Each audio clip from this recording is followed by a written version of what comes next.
teams in South Carolina, if you put all the classes together, they'd be in the top 10. So, to go to Gaffney and put up those kind of numbers is obviously, kind of eye-opening, but not a total shock that they're winning the game. I thought it would be closer, but I thought it was a toss-up. Gaffney's offense obviously did not produce tonight, and they're going to be licking their wounds, and they come down here next week to Charleston and take on Fort Dorchester, who just scored 52 points. So, they got their hands full in terms of getting their mental psyche right, because it could be a long night if they don't fix some things. But Northwestern is, Paige Wofford is one of the better coaches, better offensive minds in this state, and they're going to find a way to score points just about every night. So it doesn't matter who they play; they're gonna game plan, and they got skilled people. So, like I said, the margin is probably eye-popping, but not the fact that they beat Gaffney. All right, well, let's hold it right there, if you would, David, because we have Sam Albuquerque joining us from the Spartanburg Herald-Journal. He was actually covering Gaffney and Northwestern, so he's going to give us a final.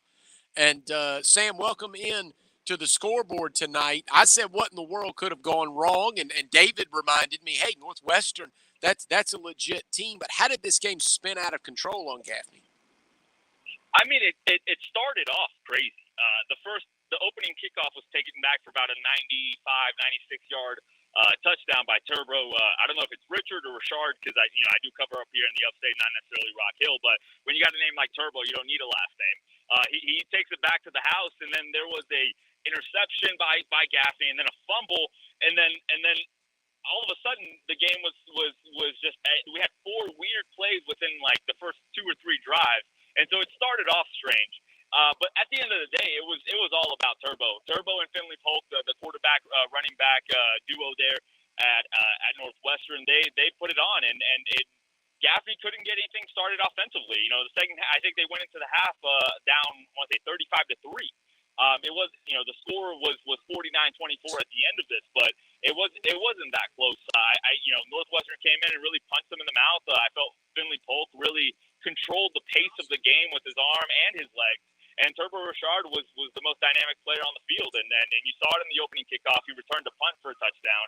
He had 2 rushing touchdowns. So that man amongst boys was really the difference in this one. Great stuff, Sam. I want to spend more time with you next time, but we've got to get to a break here in just a second. But we really appreciate it, and we'll continue to follow you at GoUpstate.com and the Spartanburg Herald-Journal. Thanks, man. I appreciate it. All right. Thank you, Sam. So let's go back to David, because David, so the final is Northwestern 49, Gaffney 24. Now, before we go any further, we've got a couple of minutes for our break, though, David. Tell us what happened at the game you got to see with your own eyes, and that was Sumter at Summerville.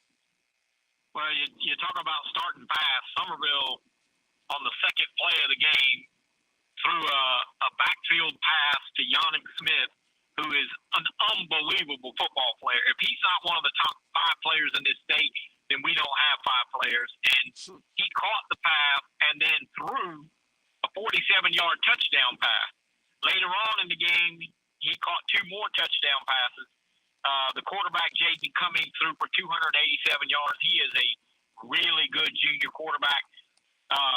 Somerville's defense just totally stifled anything Sumter tried to do. Sumter got their touchdown in the last 4 minutes with Somerville's backups in the game, but 47-10, and it was 38-3 at half, and the game was over. I mean, Somerville has got a plethora of offensive weapons, and like I said, the Yannick Smith, he's an East Carolina commitment. He got an offer from Kentucky last week, and I don't know why the 2 big schools in this state are not recruiting this kid.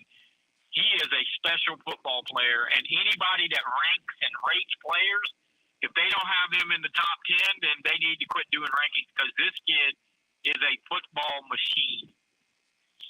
All right. Thank you, David. Hang with us, and we've got some more reports coming. I will, as we head to break here in a couple of minutes, I just want to get these scores out in case you are just joining us. Fort Dorchester put it on Berkeley 52-0. nothing. Charles Watson with a 75-yard touchdown run on the first play from scrimmage in that one. James Island continues to roll. We're definitely going to get some thoughts from David Shelton on James Island and their defense before the show is up. But James Island wins again, this time 28-7 over Cane Bay. Carolina Forest defeated Stratford tonight, 38-21. The game David Shelton just told you about. The final was 47-10 in favor of Somerville, the top-ranked team in 5A. And I think I've got just enough time to get in these scores. The only finals we have from the PD and Grand Strand areas, Philip Simmons, 55, Ainer, 30, Loris, 33, Conway, 14. Boy, 55-30. That's a lot of points in an Ainer game. We'll get David's reaction to that, too. Socastee falls to Dillon, 48-26. Irmo defeated Hartsville, 35-21. So Irmo continues to roll. Marion defeated Cheraw, 40-3. St. James, 27. Ashley Ridge, 24. Wilson, 14. Darlington, 6. More scores, reaction reports on the other side. This is the High School Scoreboard. Have you Googled yourself lately? Are there negative posts from an ex-employee or from a former client? Maybe an outdated news article or sensitive personal information about your family? Search engines don't always get it right. But right or wrong, it's your reputation on the line. That's where Reputation Defender by Norton comes in. One of the most trusted names in online reputation repair. Reputation Defender has been fixing people's search results for over 15 years. Their cutting-edge approaches help you to wipe away unwanted information in your search results. They also promote the good stuff so that it rises to the top, helping you put your best foot forward. Your good name is too valuable to leave to the whims of a Google algorithm. Take control with Reputation Defender. You can start by getting your free reputation report card at reputationdefender.com or call 800-401-6681 to speak to an expert. That's 800-401-6681. 100 miles east of Hawaii, the National Hurricane Center says Tropical Depression 12E had sustained winds of about 30 miles an hour and is slowly moving westward. This is SRN News. There's a battle for our nation going on right now. The question is, who will lead it? Get answers as the Real Life Network televises the Pray, Vote, Stand Summit September 15th and 16th with former President Donald J. Trump and Florida Governor Ron DeSantis discussing what it'll take for America to get back to greatness, along with a host of conservative leaders like All-American swimmer Riley Gaines, U.S. Senator Josh Hawley, Dr. Ben Carson, Pastor Jack Hibbs, and more. Go to reallifenetwork.com now to sign up for free. On the Real Life Network, the gospel is never censored by big tech or the government, with faith-based content, family entertainment, and new shows released weekly. Watch on any device, anywhere, anytime.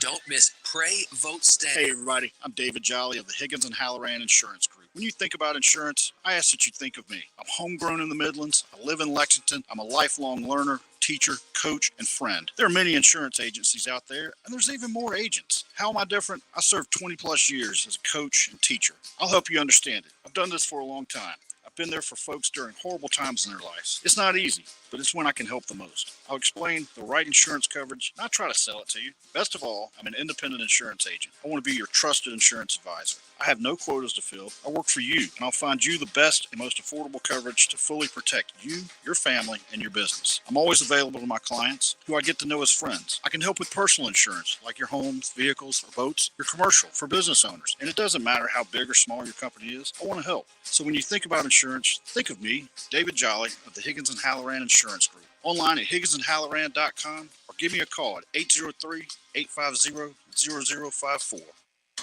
You are cheap. No, I'm not. You are cheap. No, I'm not. You are cheap. No, I'm not. You are cheap. Well, maybe I am. If you're buying a diamond ring for your wife, it's not cool to be cheap. If you're buying airline tickets, it's very cool to be cheap and called Trip Amigo, where you can fly anywhere in the world and save up to 75% on over 500 airlines and 300,000 hotels. Plus, rental cars and vacation packages. Visit family, friends, or go on a once-in-a-lifetime vacation. Go ahead, be cheap. We have special fares we're not allowed to publish. When you book your airline reservations with Trip Amigo, you'll spend your travel money when you get there, not by getting there. Call Trip Amigo now and mention the travel code AMIGO and save even more. Call Trip Amigo now. 800-772-4165. 800-772-4165. 800-772-4165. That's 800-772-4165. Shooter's Choice is calling all the hunters. It's that time. The hunt is on. September means new hunting seasons are coming. Look, there's no better place to start your hunt than at Shooter's Choice. Let them get you ready for your favorite time of year. The weather's changing. There's no better feeling than knowing your rifle has been zeroed in and you are ready. Shooter's Choice is your hunting suppressor headquarters. September also brings you sale prices on ammo, firearms, and scopes because, as I've said, the hunt is on. Choose that Benelli shotgun that you've been dreaming about or the Bergara rifles. Hey, it's the perfect time to think about a Champion safe to secure all your valuables while you're away. All safes are on sale this month. Check out your FN and Staccato Firearms Factory Days in late September. These are factory promotions with prices too low to list. So if it's hunting or personal protection, Shooter's Choice has a plan for you. In West Columbia on Sunset Boulevard, or if you can't make it in, go online at shooterschoicesc.com. It can't get much easier than that. September's here, the hunt is on. So make it your first choice, your best choice. Make it Shooter's Choice.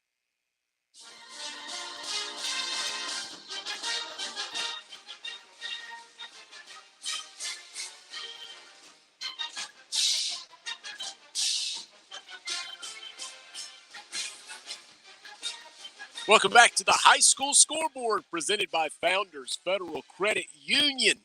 Smitty sitting in tonight for Phil Kornbluth, but JP is still here pressing the ones and twos. And David Shelton is joining us for his reaction to these scores coming in from around the state. We'll get to those scores in a few minutes, but we've got more reports coming in. Right now, we've got Thomas Grant joining us here on the scoreboard. He was at the White Knoll game, and Thomas, to say that White Knoll blew out South Aiken is an understatement. What in the world happened here? Well, in some ways, I guess you could call them the Lotta of 5A. They're the team that's trying to get into the bowl, and I think after this performance, they should definitely get in and probably get in pretty high. This is the 67 points. The last time they scored this many points was in 2019, and that came courtesy of Avion Smith when he scored 9 touchdowns. Tonight, it was much more well spread out. You had Landon Sharp, the quarterback, who threw for 2 touchdowns for 227 yards. He also rushed for 1.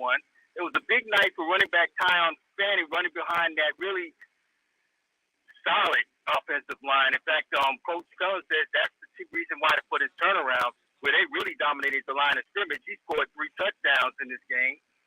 But they really defensively, they basically, as safety Jaden Kimball said, they basically took it personal because they kept hearing about Terrence Smith. I mean, you had people that were saying that he was going to get about 400 total yards. He didn't even, by halftime, he was actually out of the game. He ended up only with 72 passing yards. He had minus 11 rushing yards, and he had a 14-yard kick return. He had only 76 total yards on the night, but he did have 1 touchdown on a touchdown run, which he set up on a long pass. Otherwise, it was really just total domination on everywhere in terms of defensively. Almost every fourth, they even forced 2 safeties as well. So you look at this White Knoll team and you look at that region. I mean, you just don't. That is the one team up the 5 you look in that region, which was Dutch Fork. I know Lexington did lose tonight, but you also have Chapin and River Bluff.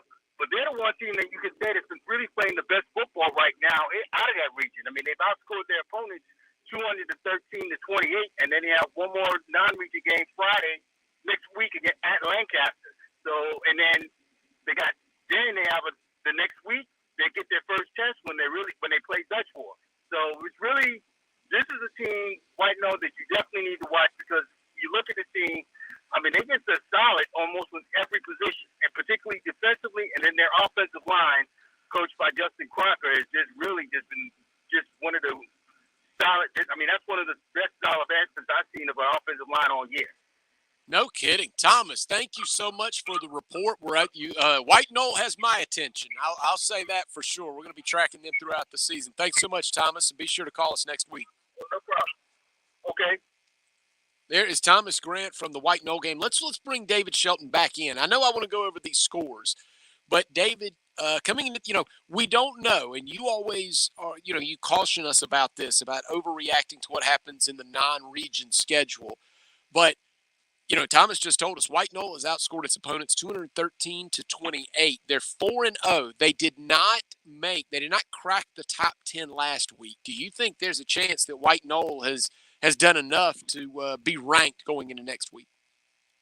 Well, it's certainly possible. I mean, 5A has a lot of good teams, and you know, White Knoll really hasn't played a very difficult schedule, and I think that's what keeps them out of the poll. But with some people losing, you know, Sumter will probably fall out of the rankings this week, and Gaffney won't fall out. But you know, yeah, it's possible. And Coach Pelham was the DC over at White Knoll for all those years, and you know, he's went over to White Knoll as a head coach and has really turned that program around. Because I'm telling you, when he took over, they were in bad shape, and he's done a super job of making them very competitive. All right, I'm going to go through some of these scores quickly. David, you can stop me if you need to. We have more reports on the way. Wade Hampton defeated Blue Ridge. It must have been a great game, 33-32. Boiling Springs defeated Greer tonight, 31-14. Burns, still probably their fans probably reeling from that Chapman loss a couple weeks back, but they defeated Wren 28-7. Christchurch 51, Calhoun Falls nothing. Clover defeated Dorman 35-13. Will the real Dorman stand up? Don't know exactly who they are right now under their new head coach. Belton Honeypath defeated Emerald 52-14. Pendleton all over Fountain Inn 53-0. We got a report earlier from Sam Albuquerque about this one. Northwestern defeated Gaffney 49-24. Greenville edged J.L. Mann 21-19. Hillcrest all over Powdersville, 52-14. Louisville, 71. Ridge Spring, Minetta, nothing. Westside, 56. Malden, 10. Walhalla, 20. Palmetto, 14 in overtime. Daniel beat Pickens, 54-7. Spartanburg, 49. Riverside, 6. Spartanburg finally found its offense. Their defense had been carrying them. Landrum doubled up Spartanburg Christian, 40-20. T.L. Hanna, 38. Greenwood, 7. Woodruff, 40. Chesney, 15. All right, let's go back to the phone lines and get our next report. It looks like Doug Holliday is going to be next up for us to join us. Hey, Doug. Hey, heartbreaker for the Lawrence Raiders tonight. Came up here to Union County, led 14-0, led 17-7 at the half. Union kind of took control of things in the second half. Raiders unable to get on the scoreboard, and Union scored. Cam Owens scored from a yard out with a minute 15 seconds left in the ball game. He was the star for Union tonight, 110 yards on the ground, 93 yards in receptions, 3 touchdowns. And Union wins 20-17 tonight. That's the first win of the season for Union. They're 1-4. The Raiders are 0-5. Union next week has to go up to Chapman, who I understand knocked off Clinton tonight. And the Raiders, it doesn't get any easier. We go to Anderson and take on T.L. Hanna. So, again, another tough, frustrating night for the Raiders trying to get something going this year. And just weren't able to pull it off tonight. Well, you know, it sounds like Lawrence had something going. It had the lead for much of the game. Is this team just in a situation they've got to mature and learn how to win and close those games out? Yes, I mean we got a lot of young players, a new starting quarterback. The standout player really so far this year has been our punter kicker Brock Franklin. In fact, he hit a 43-yard field goal tonight that could have been good from further. He's a sophomore. It's one of those things where he wanted to become a kicker. He's worked on the craft. He's really good at it. Thankfully, we got him for 2 more years. But yeah, a lot of young players, and it's just gonna take some time, and it's frustrating. You could see the demeanor of the players tonight at the end of the game. They were really crushed by this one. They thought they were going to pick up that first win, and it just slipped away at the end of the ball game. Doug, I really appreciate it. I can hear the disappointment in your voice, but we really appreciate you taking the time and keeping us up to date on what's going on with Lawrence. Thanks so much. No problem. Thanks. All right. Wow. So, yeah, Lawrence falls to, I think Doug said 0-5. and had the lead over Union County. And he also mentioned that Chapman beat Clinton tonight. We're going to get to that game. We're certainly going to talk about that. Right now, however, let's get to the phone lines, get Billy Baker to join us. He is standing by with a head coach. Billy, welcome to the Scoreboard. Yes, Billy Baker here in Kingstree, South Carolina. Winsburg Academy, the number one skeezer-ranked team in AA, defending state championships, coached by Tyler Boyd, the son of Hall of Fame coach J.R. Boyd from Lamar. The Stallions go to 4-0, but it wasn't easy. It was 7-7 at the half with their AAA rival, PD Academy. Scoring tonight, Michael Balder, the sophomore quarterback, filling in for his senior brother, Conrad Balder, scored the first two touchdowns for WA tonight, 35-yard touchdown run and a 7-yard keeper. Teague Ward scored on a 3-yard run and then tied the game at 28 early in the fourth quarter on a very determined 60-yard run that tied the score. The big play in the game was a blocked punt by Morris that gave the Stallions the ball back with the score tied, really leaping in the air to block the punt, and the final score was 34-28. And these are two rivals in baseball, also in the spring.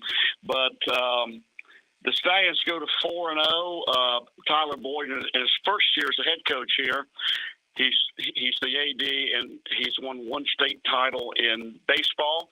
So I'm going to let Tyler Boyd tell you about his number one ranked Stallion team. They had a great come-from-behind win tonight. Here's Tyler Boyd live from his high school at Winsburg Academy.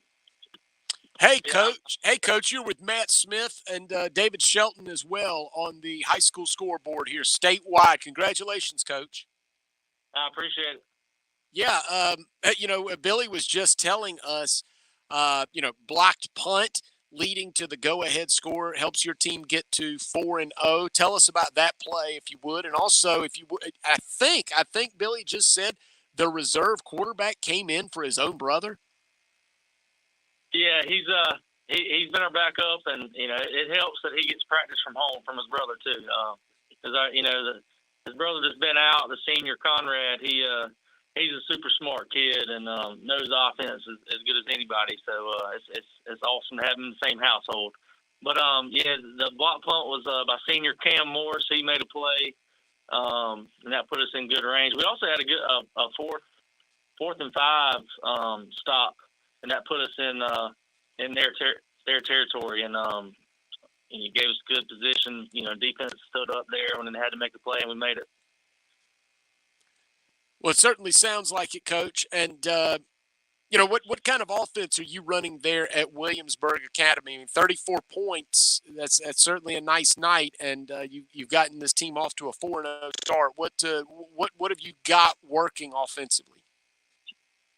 Well, it just kind of depends on what they give us. We spread it out a little bit. We're usually, 2 tight ends and 1 back, or 2 backs and 1 tight end.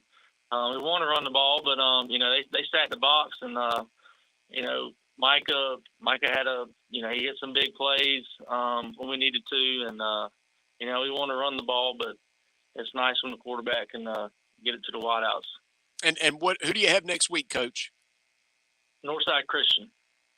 All right. Well, Coach, we'll certainly be hearing about you, hearing from you as the season goes on. Congratulations. Not bad, Coach. Baseball state championship, now 4-0 start in football. I guess you're on your way to the Hall of Fame. We got some good kids right now. That's all I can say. It ain't on me. Hey, whatever it takes, Coach. We really appreciate it, and congratulations again. I appreciate it. I'll just ask you a couple questions, and I'll be out of here. All right, there we go. That is Coach Tyler Boyd as Williamsburg Academy goes to 4-0. We've got to take a break. We'll get David Shelton's reaction to all of this, and I know we've got some reporters holding on the line. Please stay with us. Be as patient with me as you are with Phil Kornblum. You do that? All right, we're taking a break. It's the High School Scoreboard presented by Founders Federal Credit Union.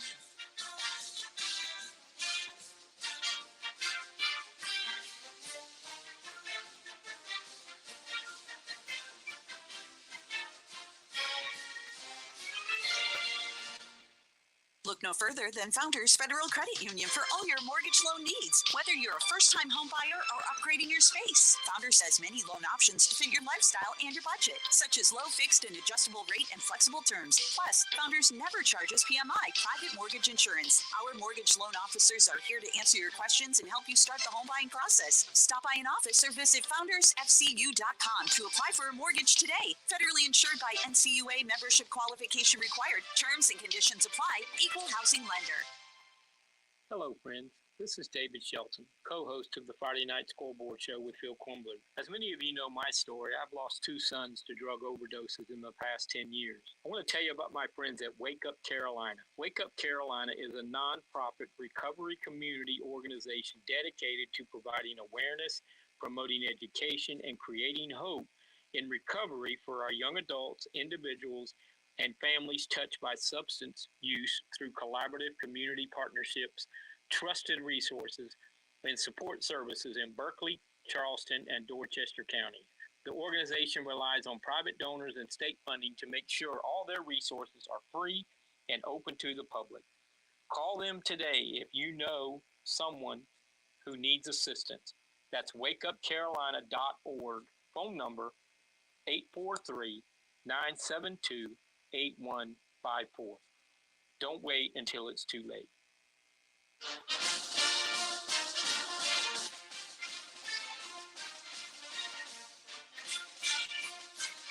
Back on the high school scoreboard, presented by Founders Federal Credit Union. Smitty sitting in for Kornblum tonight.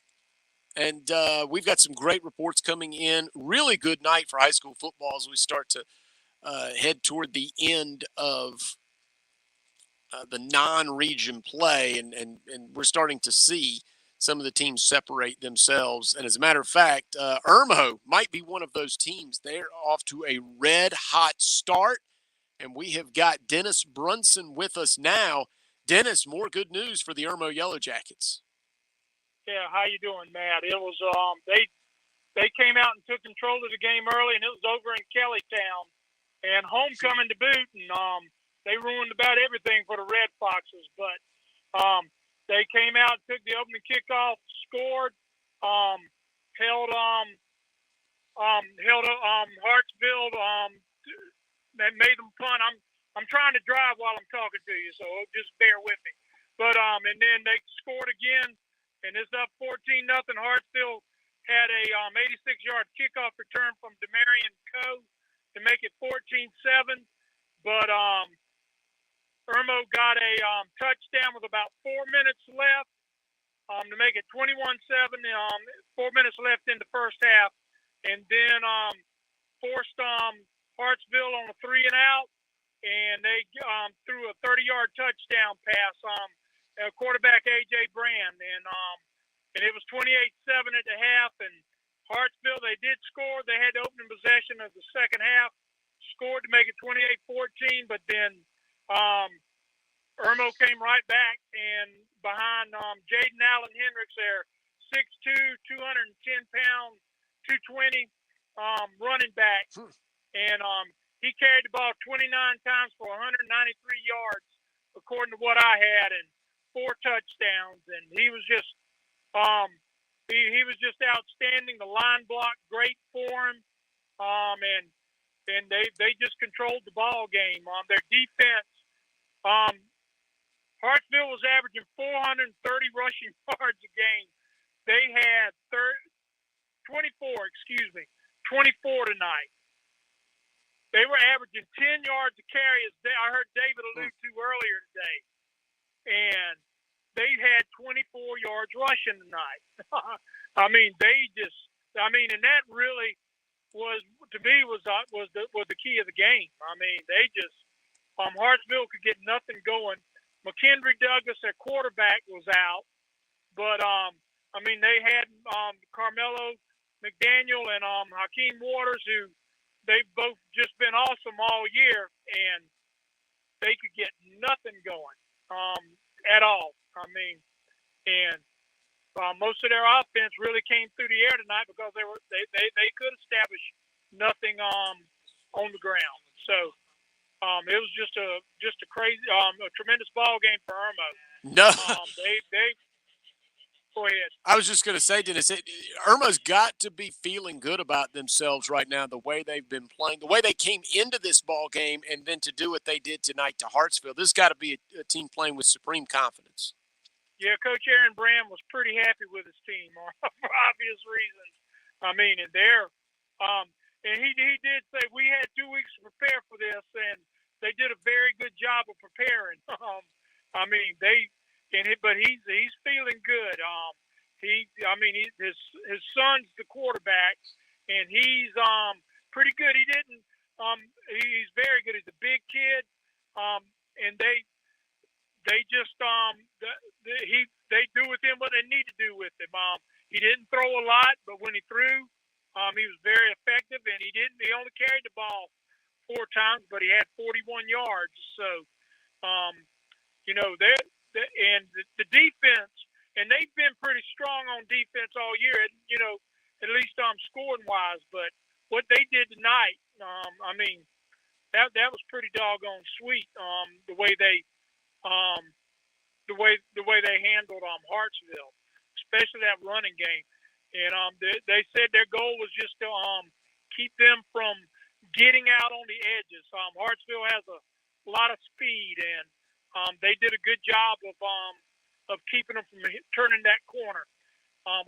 Very good pursuit. It was just it was a very impressive performance.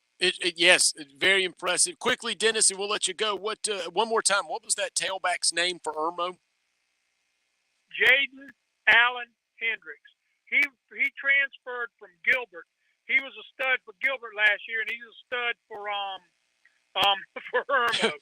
He's a big boy, and they got a good line, but he's just not. He's got some moves. He knows how to pick his way through the holes. At least he did tonight, and he's got. I can't remember what his numbers were coming in, but he was well over 150 yards. I know. Average.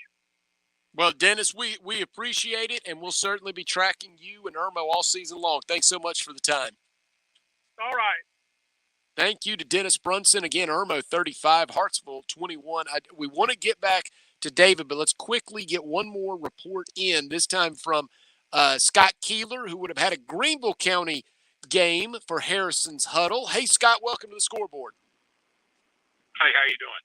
Great, Scott. What game did you catch tonight? Had a Greenville and J.L. Man, big-time rivalry, and it lived up to the hype. Didn't look like it was going to for a little bit, but it did. The end, Greenville hangs on for a 21-19 victory. Yeah, how did that finish, Scott?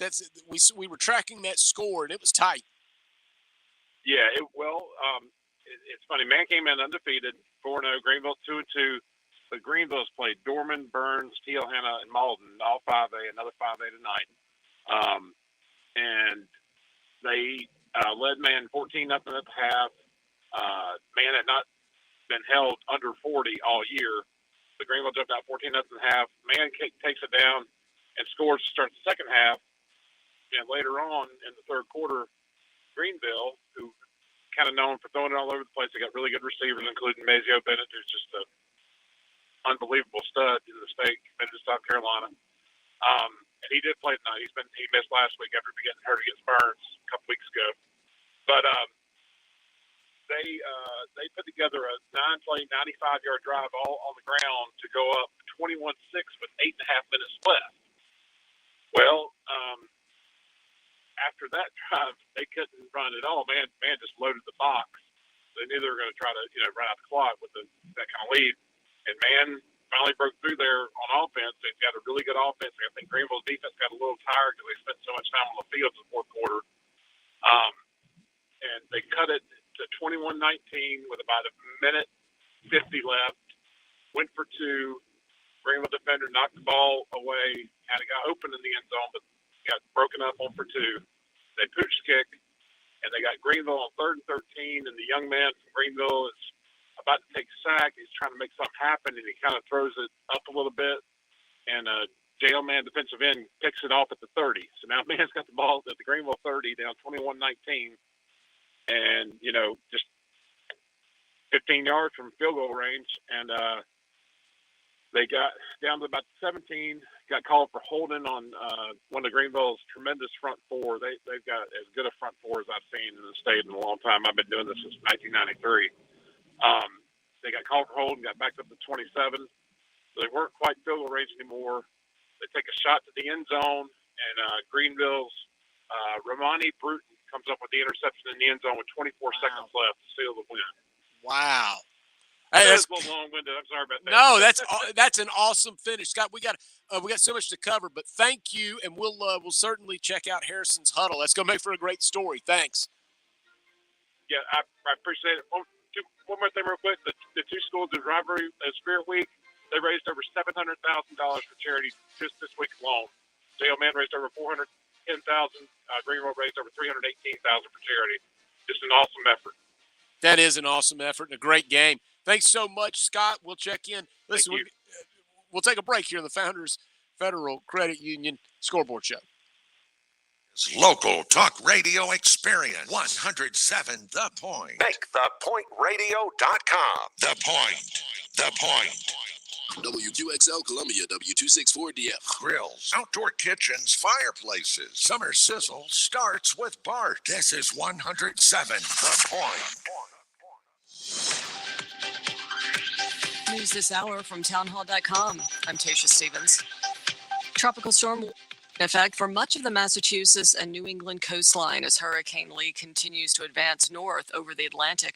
Massachusetts Governor Maura Healey tells WCVB the state will be prepared for whatever Lee brings. I declared a state of emergency in Massachusetts. I do this because it's necessary to get assets in place before anything lands here in Massachusetts. It puts us in the best possible position to be able to respond in the ways that we need. This includes both positioning equipment and personnel. Maine and coastal Nova Scotia and New Brunswick are expected to see the brunt of the storm's remnants Saturday. Ukraine president will visit Washington next week. White House National Security Advisor Jake Sullivan says Zelensky will also visit Capitol Hill. I think he's looking forward to the opportunity not just to see President Biden here at the White House, but also to see congressional leaders from both parties to make the case that the United States has been a great friend and partner to Ukraine throughout this entire brutal war. According to reports, he will also be asking for more money. There could be some movement in the Hollywood writers' strike with an announcement that talks will resume next week. Jackie Quinn has more.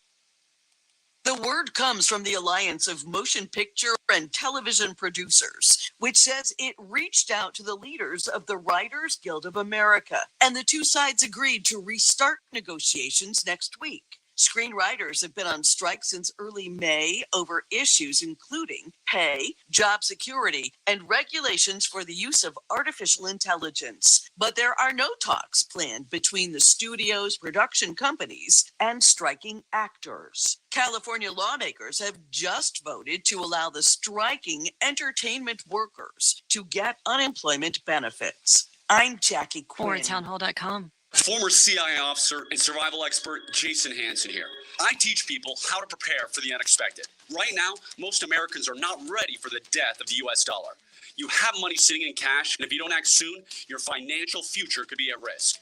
I have partnered with Advantage Gold, the #1 rated precious metals company in America, to release my new digital dollar survival kit that's 100% free for everyone who calls today and claims your free survival kit. Simply call 800-900-8000 and give your email address, and I will have this new digital dollar survival kit sent to you immediately. Call 1-800-900-8000 now and claim your free kit, and also mention my name, Jason Hansen, and see how you could also qualify for $1,000 in free silver. Supplies are limited, so call right now before it's too late. Call 800-900-8000. Advantage Gold is not an investment advisor or a tax advisor. Check with your financial advisor before investing. Call 800-900-8000. Some New Jersey Boston Market restaurants are reopening. Labor officials have lifted a stop work order that had temporarily shut down more than 24 of the restaurants in the state. The move came after officials say the owner paid more than $630,000 in back wages to hundreds of workers. The Department of Labor had issued the stop work order on August 15th against 27 restaurants across the state after the investigation found multiple violations of workers' rights. The state also imposed nearly $2.6 million in penalties against the firm. John Scott reporting. One American and 2 Russians have arrived at the International Space Station. The trio blasted off Friday from Kazakhstan. They docked at the space station 3 hours later. They were supposed to fly last spring, but their original capsule was needed as a replacement for another crew. News and analysis at townhall.com. This is Ian with AccuClean. With fall in sight, it's time to refresh and clean your carpets and upholstery. Whether it's pet stains or dirt buildup from everyday use, we've got you. AccuClean is a veteran-owned and local carpet, rug, and upholstery cleaning company that's been here in the Midlands for over 20 years. Call AccuClean today at 803-957-1202. That is AccuClean at 803-957-1202. I'll see you soon. Text and work. Text and pretend to work. Text and act surprised when someone calls you out for not working. Who, me? Text and whatever, just don't text and drive. Visit StopTextsStopWrecks.org. A message from NHTSA and the Ad Council.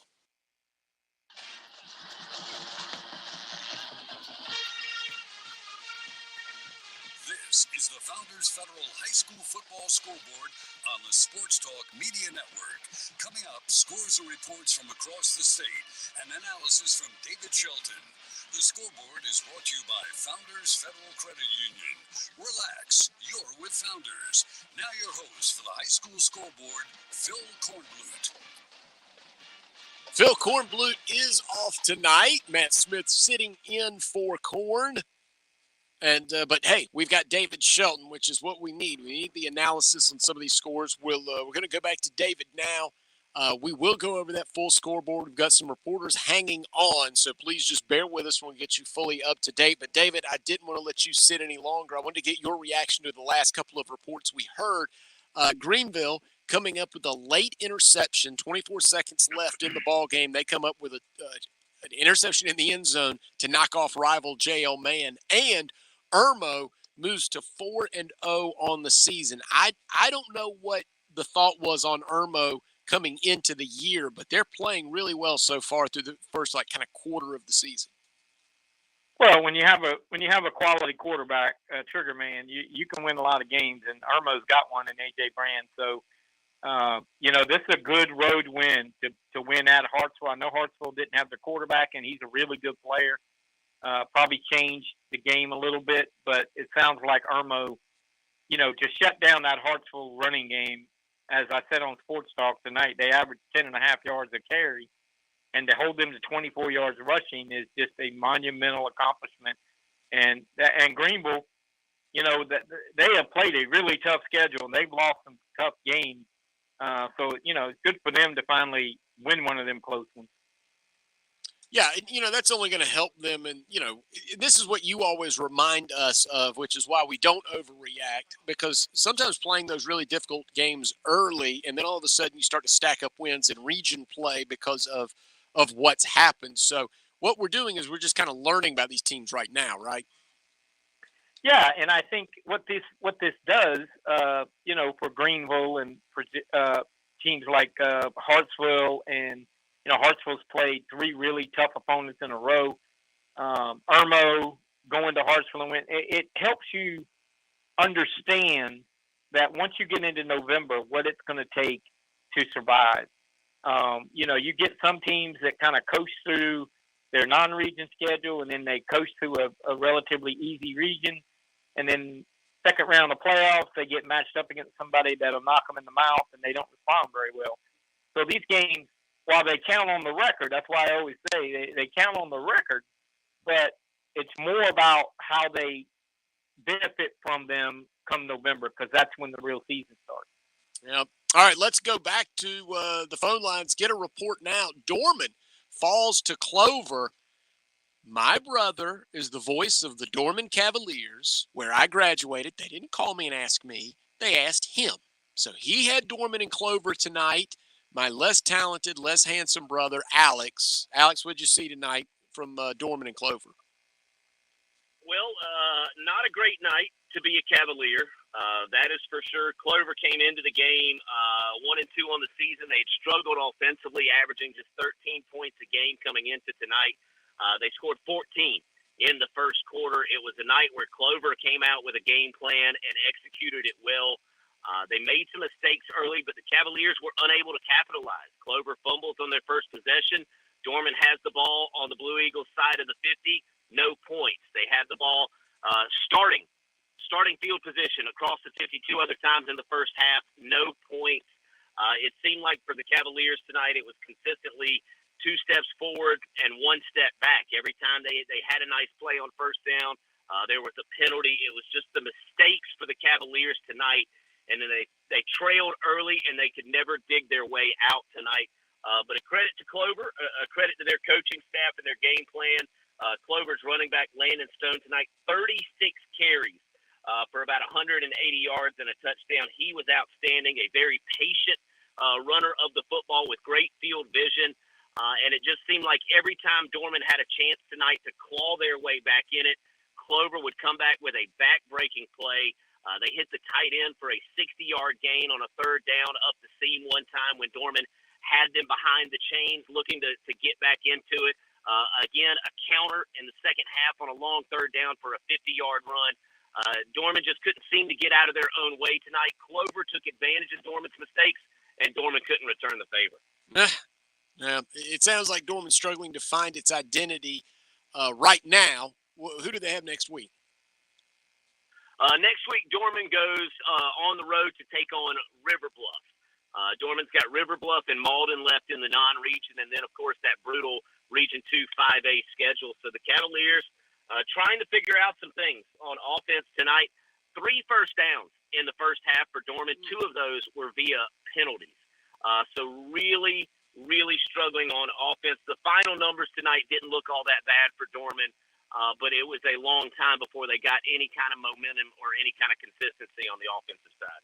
All right. Good job, Alex. And, look, it might be a tough year for Dorman, but you guys, they'll be growing, just as David was talking about. Some of these, all these will be lessons along the way, and maybe you'll see a different team, come November. We'll see. But I'll see you at Thanksgiving. All right. That sounds good. Have fun tonight. There you go. Dorman falls to Clover. Clover, a team that really had struggled a bit out of the gate, and but they get a win tonight over Dorman. Let's go back to the phone lines. Let's get Justin Mathis to join us. He was covering Chapman and Clinton, and this is when we'll definitely get a reaction from David Shelton. What a big-time game. 2 ranked teams. Chapman already has a feather in its cap from knocking off a 5A team like Burns earlier in the season. Clinton came into the ball game. No one was stopping the Red Devils. Nothing. They were an absolute buzzsaw, but it was a slightly different story tonight in this ball game. Justin, welcome to the Scoreboard. Hey, Smitty, good to talk to you, friend. Absolutely. Good to talk to you. And what a game you saw. Yeah, one could say I probably have one of the better games of the night. Obviously, this is a game many people had an eye on for a number of reasons.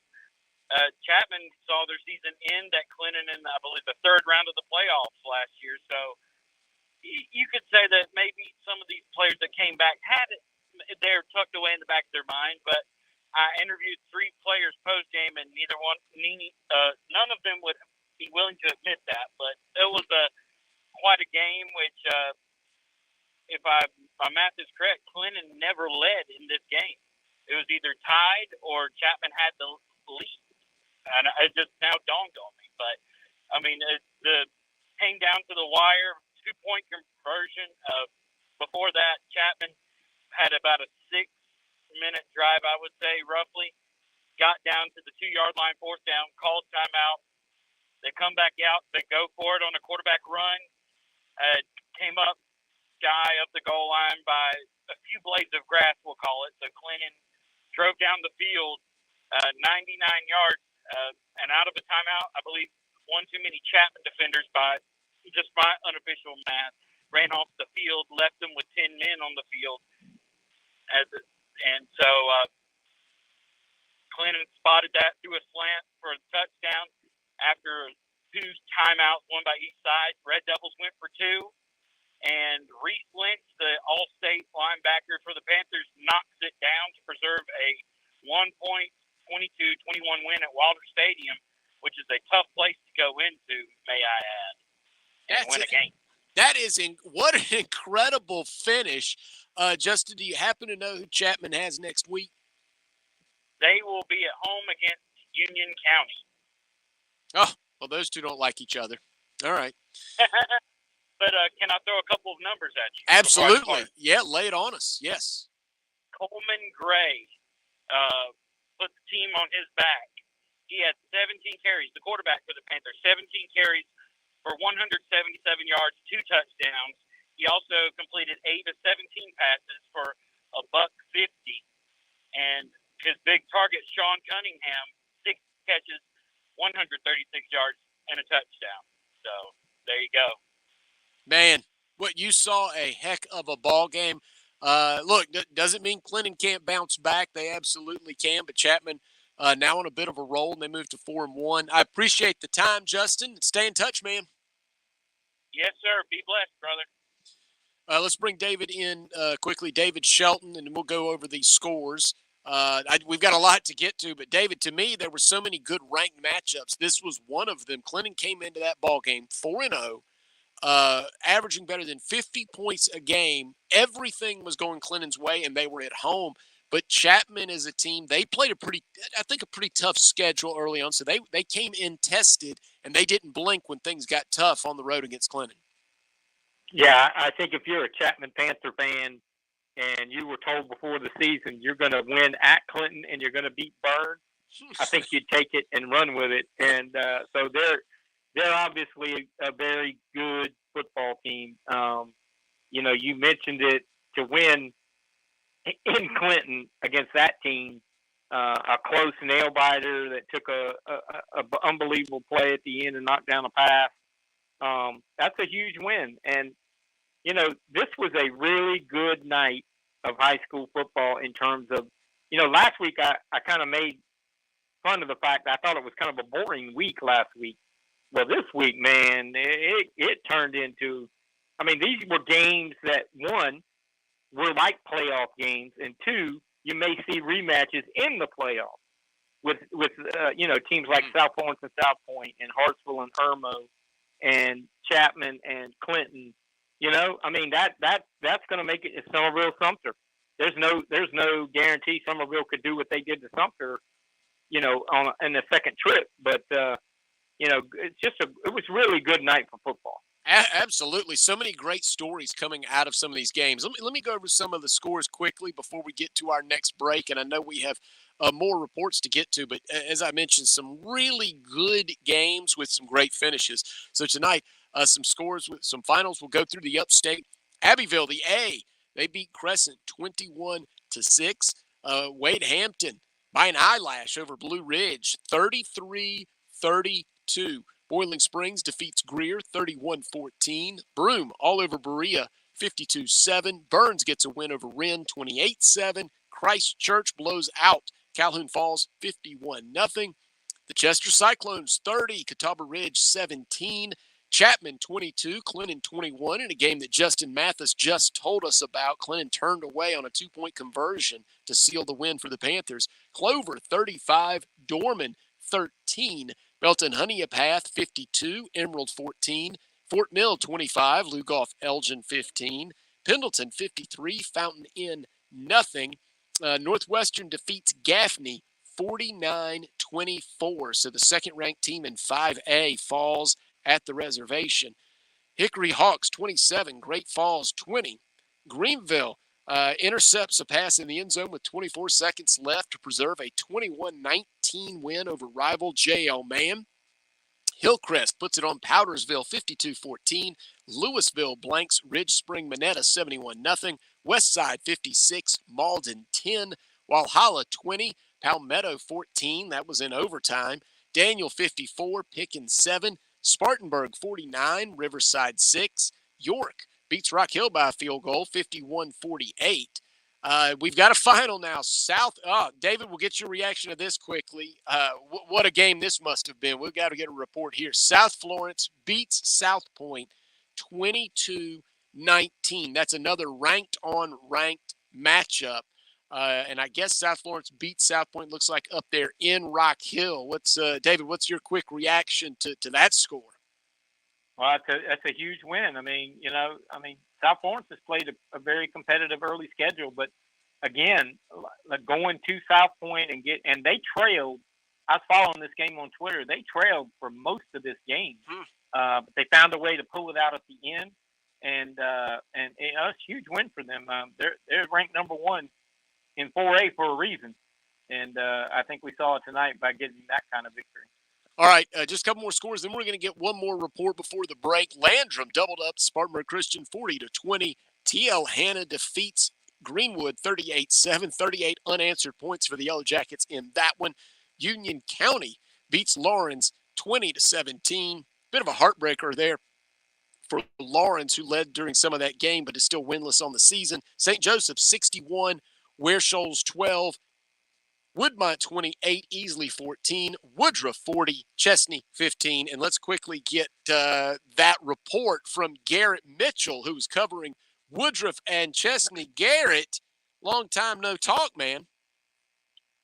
Yeah, at least between you and I, but it was a good win for the Wolverines tonight. They defeated Chesney 40-15. And you've just seen flashes of this Woodruff team. Last week, I was told by head coach Brett Sloan, Woodruff played 13 sophomores and 2 freshmen last week against Belton Honeypath. And tonight, it was the youth movement was on display, including a big night for senior wide receiver as well. But on the second play of the ball game, quarterback T.J. Morris hit senior slot receiver Corey Scott for a 64-yard touchdown pass. Scott would catch an 80-yard touchdown pass later in the first half. Woodruff went to the locker room leading 20-7, and in the second half, it was more offensive fireworks from the Wolverines. Freshman running back Aiden Gibson, all 6 feet 2 inches and 190 pounds of him, had over 100 yards rushing, the first of what I think is many 100-yard games in his career. He added a touchdown run on, I think it was about a 24-yard run. He broke about 3 tackles along the way. Corey Moats and Corey Scott added rushing touchdowns. Scott finished with 3 scores on the night. And the Woodruff defense was able to hold the Chesney spread option attack pretty well in check. Chesney managed just 2 touchdowns on the night, 1 in each half. So 40-15, the final was a great game. T.J. Morris, the junior quarterback for the Wolverines, just off the top of my head, was right around 350 yards passing and 3 scores, no interceptions. So you're starting to see a young Woodruff team, and when you look at them, probably 75 to 80% of the offense is coming from freshmen and sophomores, and they just get better and more confident week after week. And look out for the Wolverines; they're no easy out for anybody. Absolutely. Who does Woodruff have next week, Garrett? Well, it's going to be an absolute doozy on the north side of Spartanburg next week. The Wolverines will travel to take on the Broome Centurions and sophomore running back phenom Jalen McGill. So everybody's looking forward to that one. And to be quite honest, I could see it being a high-scoring ball game that goes into the fourth quarter. All right, Woodruff, and as you said, Woodruff and Broome next week, another Spartanburg County showdown there. Garrett, thanks so much for the report. We'll stay in touch. Yeah, that sounds like a plan, and we'll be right back next week. All right, great. We're going to take a break here on the Founders Federal Credit Union High School Scoreboard. We've got scores to share with you from the Midlands, PD, Grand Strand, and Low Country on the other side, and we'll recap some of the biggest games in the state. When we come back, you're listening to the Scoreboard here on the Sports Talk Media Network.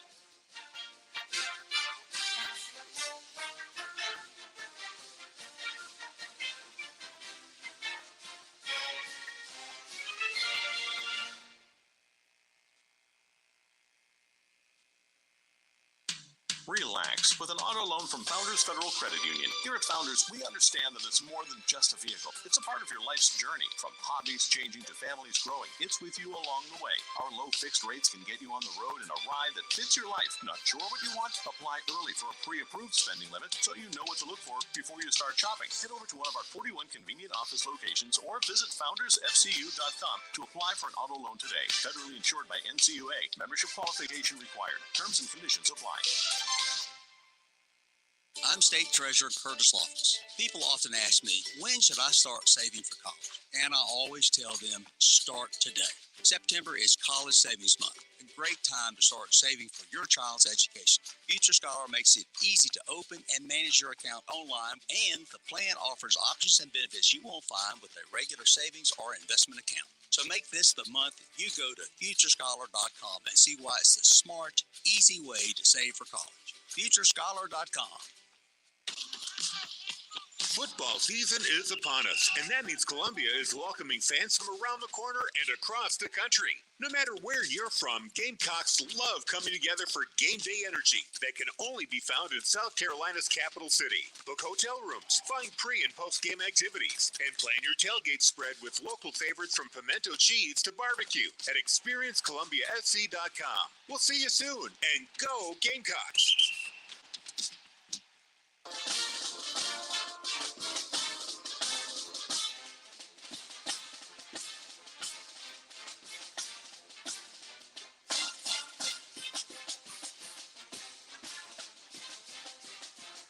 Welcome back to the High School Scoreboard presented by Founders Federal Credit Union. I want to go over the scores from the Midlands before we get back to David Shelton. The Warhorses of Barnwell defeat Aiken 26-12. You may have noticed I've never given a Barnwell score without mentioning Warhorses. This is my favorite mascot. Airport 35, Fox Creek 18. Blackville Hilda defeats Denmark Olar 34-13. Goose Creek 31, Blythewood 28. Edisto gets Branchville 36-32. C.A. Johnson 48, Swansea 27. Calhoun County 62, Williston Elko nothing. Camden 52, AC Flora 27. Chapin 38, Brooklyn Casey 31. Ridgeview 40, Dreer 14. Dutch Fork, kind of a get-right situation, beats North Augusta 41-12. Fairfield Central 27, Keenan 8. Gilbert defeats Lexington 14-3. David, I want to stop right there. That one surprised me a bit. Maybe I'm out of the loop, but Gilbert beating Lexington 14-3. Is Lexington that far off? No, that's their first loss. This was two undefeated teams and two really good football teams, so not a shocker that either team would win. A little surprised maybe that Lexington did not score a touchdown, but but definitely a good win for Gilbert. But both these teams are pretty good. Gilbert must be 14-3 over Lexington. So yeah, a nice win there across classifications. Hampton County 26, Hilton Head 3. Hunter Kynard Tyler 56, Wagner Sally 22. Andrew Jackson 21, Lakewood nothing. River Bluff 44, Lower Richland 6. Mid Carolina defeats Columbia 29-6. Batesburg Leesville 28, Newberry 26. Crestwood 37, North Central 13. Silver Bluff 49, Orangeburg Wilkinson nothing. Marlboro County defeats Ridgeland Hardyville 38-24. Richland Northeast 49. Spring Valley 27. Now there's one, David. Now wait a second. I felt like Spring Valley had been getting the best of Richland Northeast in recent years. In recent years, but Spring Valley is in a total rebuild. They're struggling, and Richland Northeast with that good quarterback Wilson. This is not an upset based on what we've seen from Spring Valley so far this season. Okay, a bit of a reset now for the Vikings. All right, Strom Thurmond 33, Evans Georgia 7, Midland Valley 37, Westwood 14, White Knoll runs its record to 4-0, has now outscored its opponents 213-28. White Knoll beats South Aiken tonight 67-6. So, David, we've covered a lot of ground, but is there anything you haven't been able to comment on that you've seen across the state? As we said a couple of times, it's just a really good night for football. Yeah, we've hit on all the we've had some great reports from some of the best games, and we've kind of touched on all the biggest games of the week so far. So hopefully we'll get a few more reports here in the last half hour. Yeah, and we'll circle back again to David's game, which was Somerville over Sumter. That happened earlier tonight. We had a question here in the comments from one of our listeners. Did I hear correctly? Danny asked, did I hear correctly? Clover over Dorman 35-13. And you did. And Clover had not really been rolling heading into that ball game. But, David, what do you think? Dorman just maybe trying to find itself right now? I'm sure there's still some talent up there in Roebuck, but maybe they don't know who they are just yet. Well, what you had tonight is two teams that have struggled a little bit early under new head coaches. That's why it was an important game for both of them to kind of gain some confidence. I think that's a good win for Clover. And, yeah, I guess Dorman, they lost some pretty good players, but they still have got players. They're just kind of in a rebuild mode that they'll have to get better by the time they hit that region, though. Yeah, what a region. You're absolutely right. In the PD Grand Strand, Waccamaw beats Andrews 23-18. Philip Simmons 55, Ainer 30, Lakeview 22, Central 6. Loris defeats Conway 33-14. Conway remains winless on the season. Dillon beats Sacastee 48-25. East Clarendon 21, Hannah Pamblico 14. Irmo 35, Hartsville 21. Irmo remains undefeated. Kingstree 54, Hemingway nothing. Lake City 33, Georgetown 3. Latta 54, Johnsonville 23. Somewhere Phil Kornblut is smiling. Latta still unblemished on the season. The Yankees aren't any good, so take that, Corn. Marion. Cashback is not available on gas in New Jersey and Wisconsin. Susan, I'm sorry I'm late. Traffic is terrible. It sure is. But on top of that, gas prices have been skyrocketing. I can't believe how expensive gas has gotten recently. Prices at the pump are up, but I never pay full price for gas anymore. I just use the free Upside app that pays you cash back for every gallon of gas you buy. Wait a minute. Are you saying you actually get paid cash when you buy gas with the Upside app? Yes, I get real cash back every time I buy gas. And does that actually add up to anything? I've made around $200. Wow, that's serious extra cash. I'm downloading the free Upside app now. Download the free Upside app to earn real cash back every time you buy gas. Use promo code FUEL for an extra 25 cents per gallon cash back on your first fill-up. You can cash out anytime right to your bank account, to PayPal, or any gift card for Amazon and other brands. Just download the free Upside app and use promo code FUEL for a 25 cents per gallon bonus on your first tank. That's code FUEL for 25 cents per gallon cash back on your first fill-up. As the natural state is on its way to becoming the lithium capital of the U.S. She spoke to the Energy Council Friday about southern Arkansas towns poised to siphon lithium from brine and oil fields. This is SRN News. There's a battle for our nation going on right now. The question is, who will lead it? Get answers as the Real Life Network televises the Pray, Vote, Stand Summit September 15th and 16th with former President Donald J. Trump and Florida Governor Ron DeSantis discussing what it'll take for America to get back to greatness, along with a host of conservative leaders like All-American swimmer Riley Gaines, U.S. Senator Josh Hawley, Dr. Ben Carson, Pastor Jack Hibbs, and more. Go to reallifenetwork.com now to sign up for free. On the Real Life Network, the gospel is never censored by big tech or the government, with faith-based content, family entertainment, and new shows released weekly. Watch on any device, anywhere, anytime. Don't miss Pray, Vote, Stand. Fran Halloran here. Now listen closely to what I'm about to say. I'm a business owner, and many of you listening right now, you're business owners as well. The first rule in owning a business is this: don't waste money. I see business owners waste their marketing dollars all the time. Not me. I figured out a long time ago that spending my marketing dollars at the point was not only intentional, but extremely profitable as well. If you're a small business owner, you owe it to yourself to sit down with Kevin Cohen and ask him to create a custom marketing plan for your business. He's looking for folks just like you who believe in local, to partner with him in 2023 and beyond. Trust me when I tell you, partnering with The Point works. You will see results and your marketing budget will no longer be wasted. Give Kev a call at 803-563-8558 and tell him The Money Coach sent you. Have you filed for disability benefits but were denied by the Social Security Administration? Or do you need to apply and are overwhelmed with paperwork? Are you between the ages of 50 and 63 and can no longer work because of an illness or injury? Thousands of hardworking Americans are in your situation. They file for disability benefits and are unnecessarily denied their much-needed benefit check. Call now for a no-obligation pre-evaluation. We can help you nearly double your chances of approval and get your benefit checks faster. We understand the physical, emotional, and financial impact. We'll share our insider expertise and help you get your disability claim filed and paid immediately. There is a time limit to apply, so call right now. Operators are standing by to help you. 800-721-7114. 800-721-7114. 800-721-7114.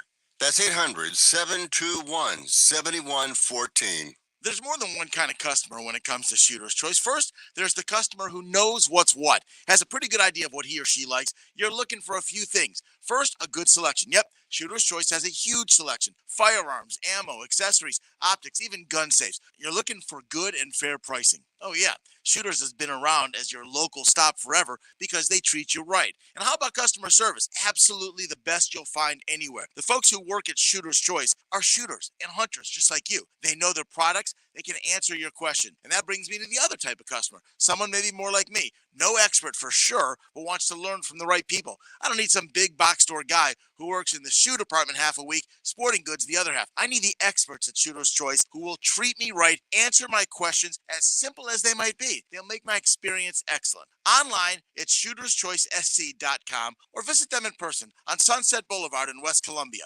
Make it your first choice, your best choice. Make it Shooter's Choice.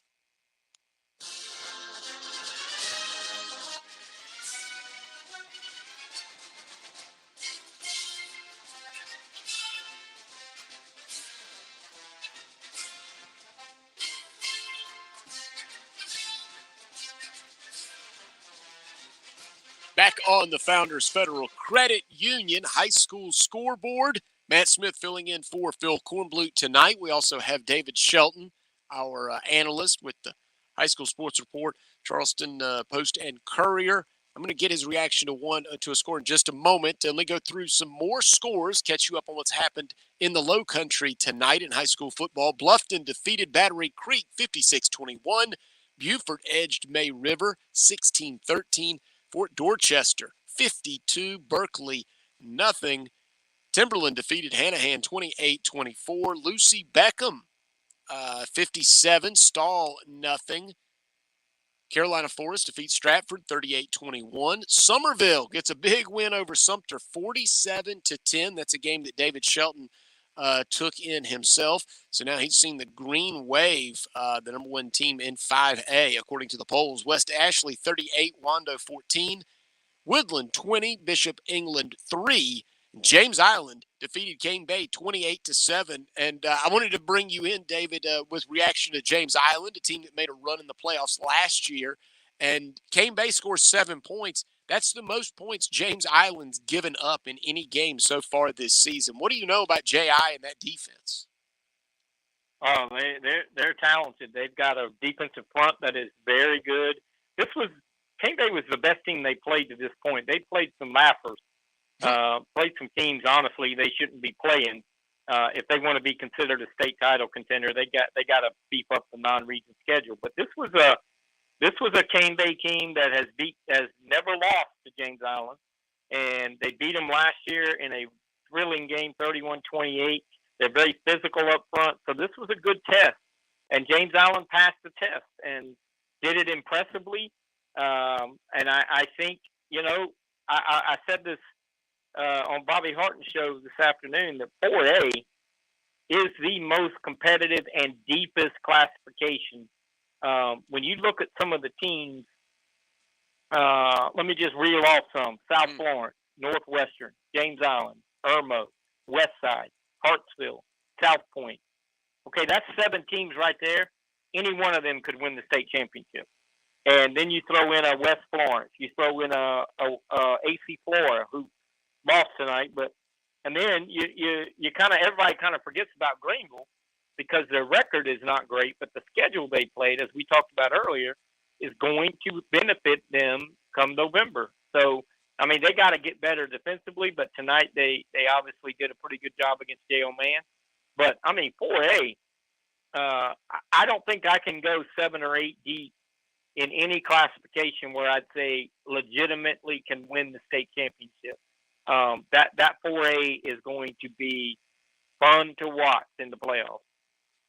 Absolutely, and what you just mentioned, I was looking at the other classifications, and I think you're right. And without naming names, for the most part, you can kind of throw a blanket over 4, maybe 5 teams that you feel pretty confident could win the state championship. But it's hard to go further than that. But in 4A, after what you told me, and then what you've told me, plus what Northwestern did to Gaffney tonight, for those just joining us, Northwestern defeated Gaffney 49-24. But who's to say what would happen if Northwestern got on the same field with the Greenville, or Northwestern gets on the same field with South Florence? We don't know right now. So that 4A is so competitive.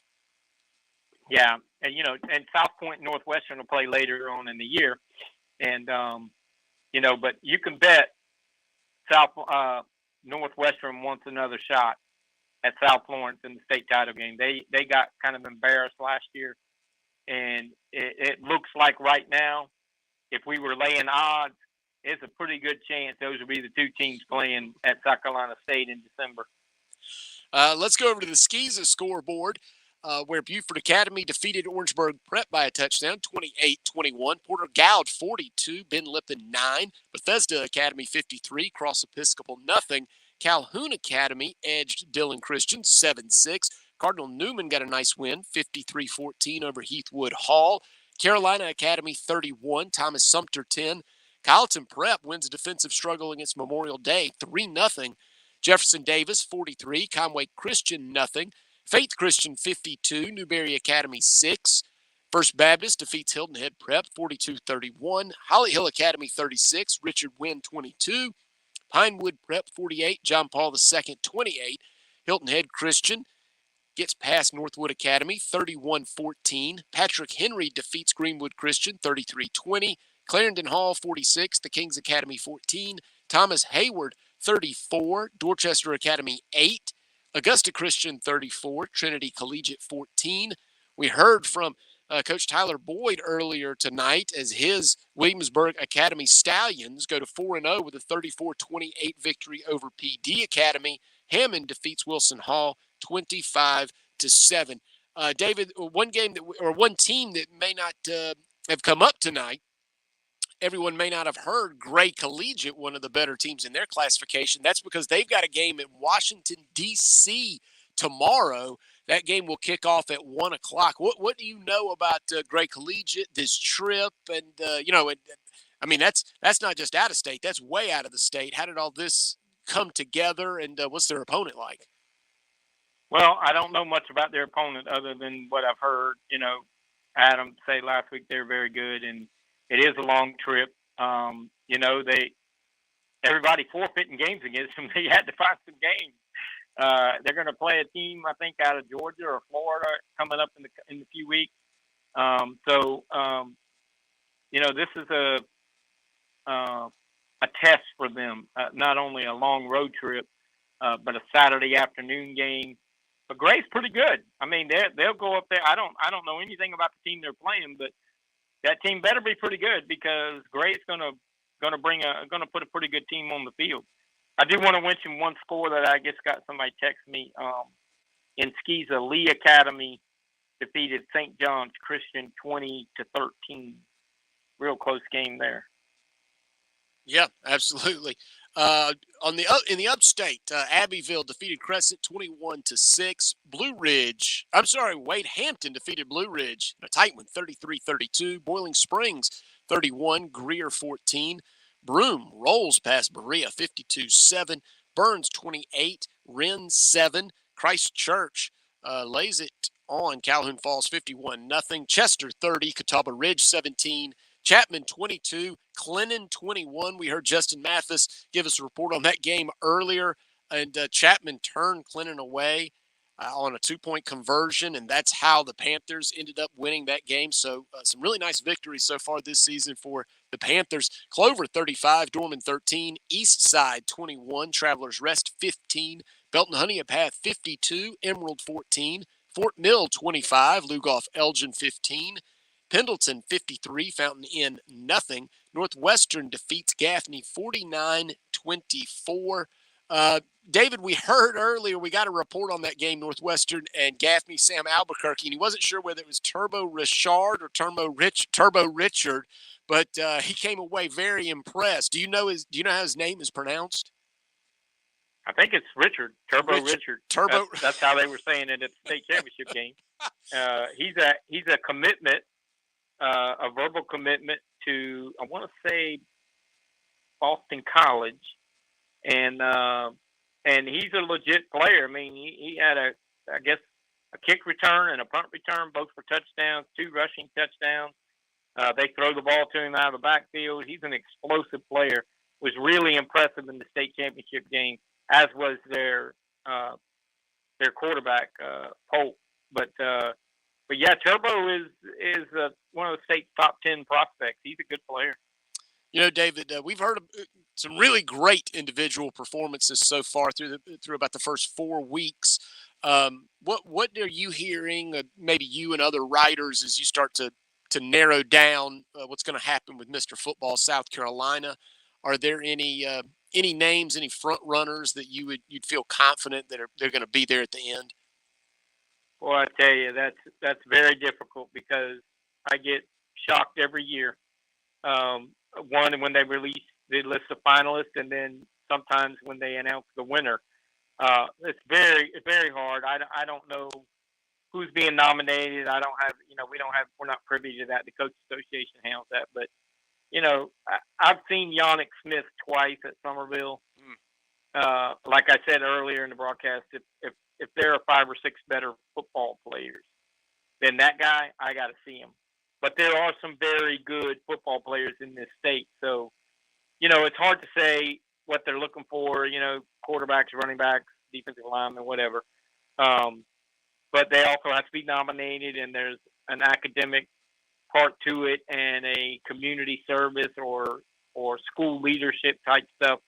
It's not just who the best football player is, because I thought last year Lenore Sellers from South Florence was easily the best football player I saw all year.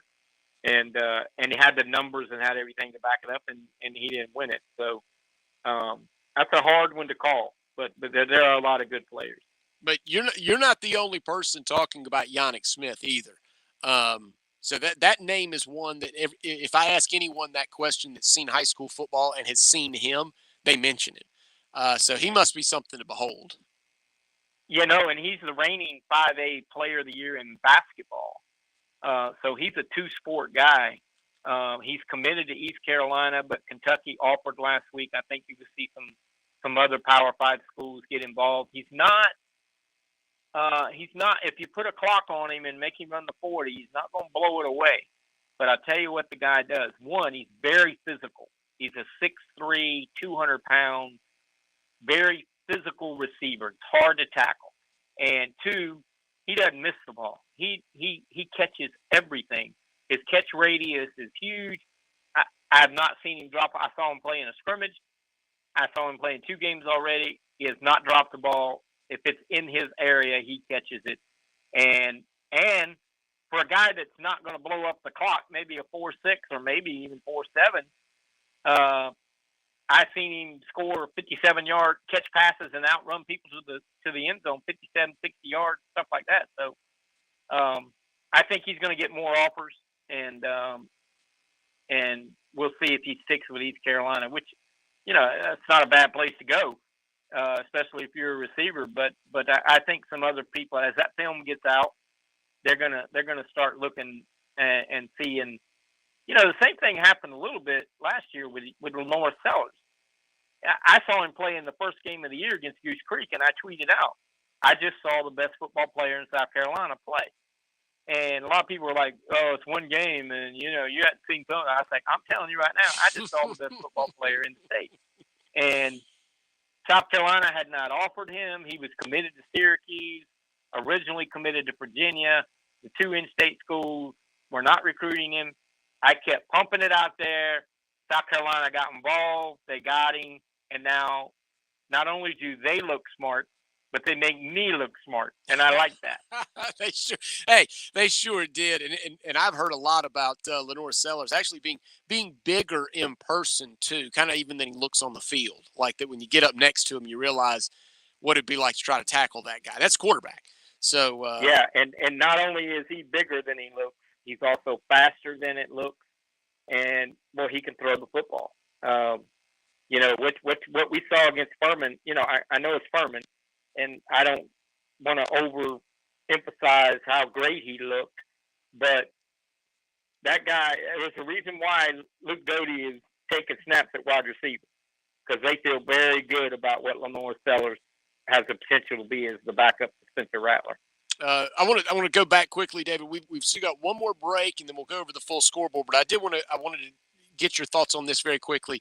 Last week on this show, you said to Corn, you know, there's a lot of good teams, and you know you don't want to bury Dutch Fork just because they have a couple of losses against elite teams, and you said Summerville may very well be the number one team in the state. They've got a real test next week against Sumter. Well, they passed that with flying colors tonight. They played so well, and obviously it was reflected on the scoreboard, and everybody's going to see that. So now that we're this far into the season, how comfortable are you with Summerville as the top team in 5A, considering Dutch Fork isn't as good as they have been, and Gaffney just suffered a loss? Yeah, I think Summerville will be the unanimous number one when the media poll, there's about 25 of us or whatever. I think they'll be unanimous number one. I think you may see Hillcrest possibly get a vote. Now I'll tell you what, Fort Dorchester's only played 3 games, but they were impressive tonight. That Berkeley team that they beat. Now the Berkeley team they beat is bad on defense. They give up a lot of points, but they have been scoring a lot of points. You know, like 37 a game, and to shut them out. Fort and Summerville play at the last game of the regular season. That one is shaping up right now to be a real battle. Although Gaffney's coming to Fort next week, so that'll be another test. That'll be another reshuffling. You know, if Gaffney knocks off Fort, you're going to see Gaffney go up, Fort Dorchester go down. And then you're going to get in the region, and everything's going to go status quo like we thought until the very last. And then you're going to see all these teams play each other for region titles. Yep, and that's a playoff caliber game next week.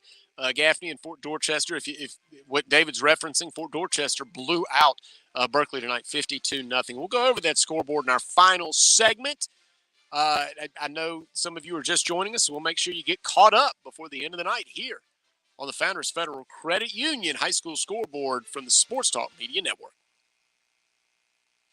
Looking to turn your dream home into reality? Look no further than Founders Federal Credit Union for all your mortgage loan needs. Our mortgage loans are designed with you in mind. Whether you're a first-time homebuyer or upgrading your space, we understand that where you live is more than just 4 walls. It's where life unfolds, where your story is written. It's a home. Let Founders help write that story with many loan options to fit your lifestyle and your budget, such as low, fixed, and adjustable rates and flexible terms. Plus, Founders never charges private mortgage insurance, PMI, on any of our mortgage products. Our mortgage loan officers are here to answer any questions you might have and help you as you begin the home buying process. Stop by one of our 41 convenient office locations or visit foundersfcu.com to apply for a mortgage today. Relax, you're with Founders. Federally insured by NCUA, membership qualification required, terms and conditions apply, equal housing lender. Farm Bureau Insurance's agricultural roots and ties to South Carolina farmers have shaped the company's culture and work ethic, providing a unique customer experience. Customers are treated like people, not policies. Now, while other insurance companies may have a one-size-fits-all approach to handling customers, we believe you need to be valued and treated right. Our claims professionals work until the job is done, and our agents still believe in the commitment that comes with a handshake. Call Buddy Bridges in Clinton and Lawrence at 864-923-2174 for all of your auto, home, and life insurance needs. South Carolina's taste buds have spoken, and they're asking for beef. There are more than 7,800 farms raising cattle from pasture to plate in the Palmetto State.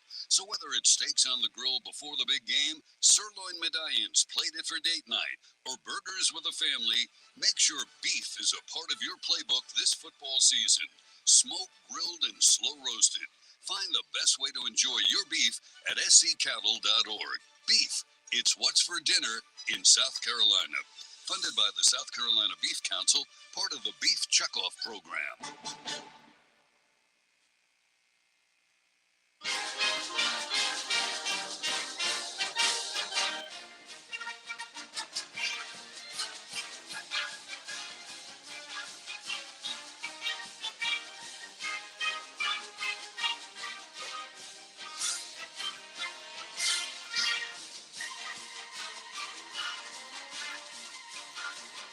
Back on the high school scoreboard, Smitty sitting in for Corn tonight. Camden defeats AC Flora 52-27. Chapin over Brooklyn Casey 38-31. Ridgeview defeats Dreer 40-14. Dutch Fork gets its second win of the season 41-12 over North Augusta. Fairfield Central 27, Keenan 8. Gilbert in a defensive struggle over Lexington 14-3, so Gilbert remains undefeated. Hampton County 26, Hilton Head 3, Hunter Kiner Tyler 56, Wagner Sally 22, Andrew Jackson blanks Lakewood 21-0. River Bluff over Lower Richland 44-6. Mid Carolina gets the best of Columbia 29-6. Batesburg Leesville 28, Newberry 26, Crestwood 37, North Central 13. Silver Bluff shuts out Orangeburg Wilkinson 49-0. Marlboro County 38, Ridgeland Hardyville 24. Richland Northeast defeats Spring Valley 49-27. Strom Thurmond 33. Evans, Georgia 7. Midland Valley over Westwood 37-14. And White Knoll in a big way over South Aiken 67-6. In the PD and Grand Strand, Waccamaw defeats Andrews 23-18. Philip Simmons over Ainer 55-30. Lakeview 22, Central 6. Loris 33, Conway 14. Dillon 48, Socastee 25. East Clarendon takes down Hannah Pamlico by a touchdown 21-14. Irma remains undefeated 35-21 over Hartsville. Kingstree defeats Hemingway 54-0. Lake City 33, Georgetown 3.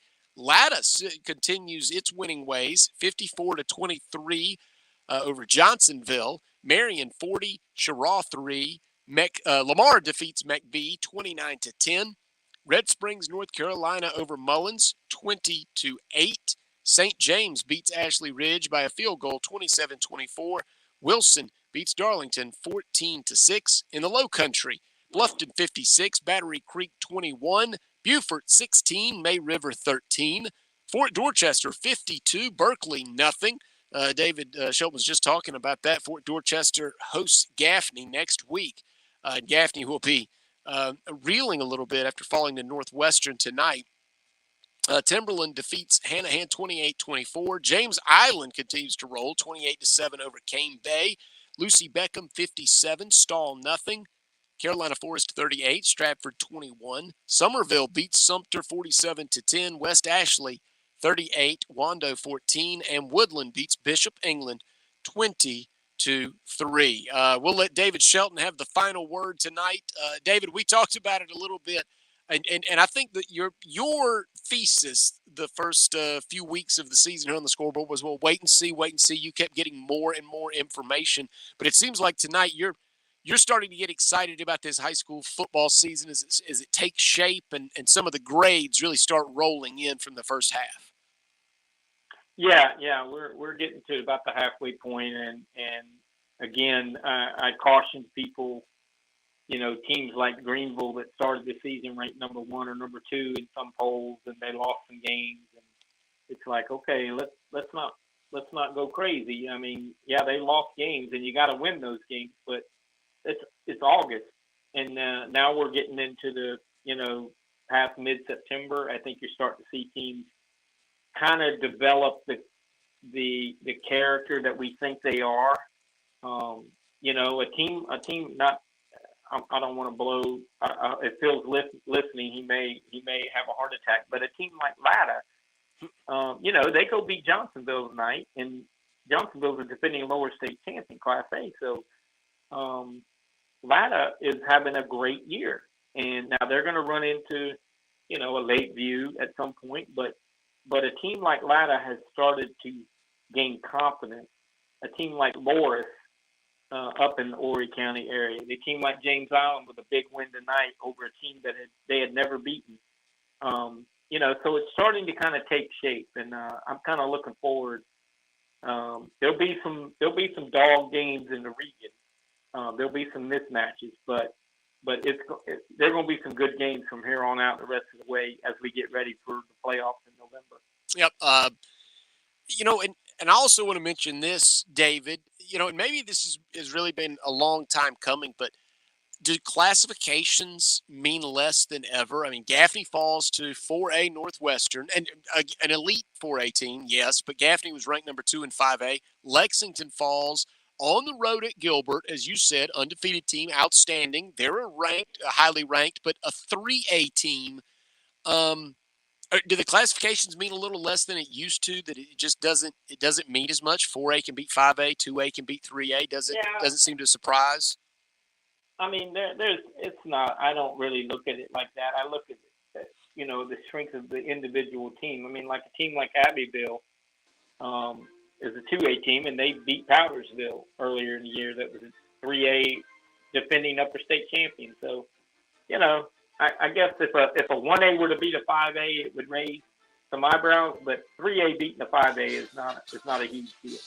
Well, David, we appreciate it. We kept you up late again. We're going to stop doing it one day, but we can't get enough of you, man. Thank you so much for joining us. Okay, man. Y'all have a good weekend. You too. All right, that's it for the high school scoreboard. Thanks for joining us. It's Kev and Brian in the morning. The news, the traffic 4 times an hour, and your daily forecast. Topics to wake you up, topics to make you smile and laugh. Hope you'll join us. The Point. WQXL Columbia, W264DF. Grills, outdoor kitchens, fireplaces. Summer sizzle starts with Bart. This is 107. The Point. News this hour from townhall.com. I'm Tasha Stevens. Hurricane Lee is listed as a Category 1 storm as it moves closer and closer to the New England coastline. York Harbor marine owner John Lussey says people in Maine are accustomed to some kind of bad weather this time of year. Seems like always right around Labor Day, first part of September, there's always something that rolls through here about this time. It's been a consistent pattern. There's usually one scare, and that's about it. The outer rain bands are approaching southern New England. The storm will continue moving north on Saturday into the Gulf of Maine. The track of the landfall means little right now because the wind field is expanding. United Auto Workers Union has gone on strike with the big 3 Detroit automakers, General Motors, Ford, and Stellantis, calling for a 36% increase in wages over 4 years. Labor relations expert James Dworkin with Purdue University says the auto workers saw how well UPS workers did when they threatened a work stoppage. They're seeing strikes happening in lots of places, including Hollywood, and I think these workers feel that they now have as much bargaining power as they're ever going to have, and so that's why this strike is happening now. The strikes are limited for now to 3 assembly plants, a GM factory in Wentzville, Missouri, a Ford plant in Wayne, Michigan near Detroit, and a Jeep plant run by Stellantis in Toledo, Ohio. The United Auto Workers Union and Detroit's 3 major car companies will restart negotiations later today. Arkansas Governor Sarah Huckabee Sanders says the natural state is on its way to becoming the lithium capital of the U.S. She spoke to the Energy Council Friday about southern Arkansas towns that are poised to siphon lithium from brine in oil fields. Huckabee Sanders says the area has long been known for processing brine, but the new technology siphoning lithium used to make the batteries will be a game changer. More at townhall.com. Relief Factor pain relief that's natural, pain relief that works, and pain relief that attacks the source of the pain. That's the experience of tens of thousands of Americans who are taking Relief Factor right now. See their incredible video endorsements at relieffactor.com and then order your 3-week quick starter pack for just $19.95. $5. That's less than $1 a day. Find out if it can work for you like it works for me by ordering your 3-week quick starter pack today. ReliefFactor.com. ReliefFactor.com. Be the next success story. We've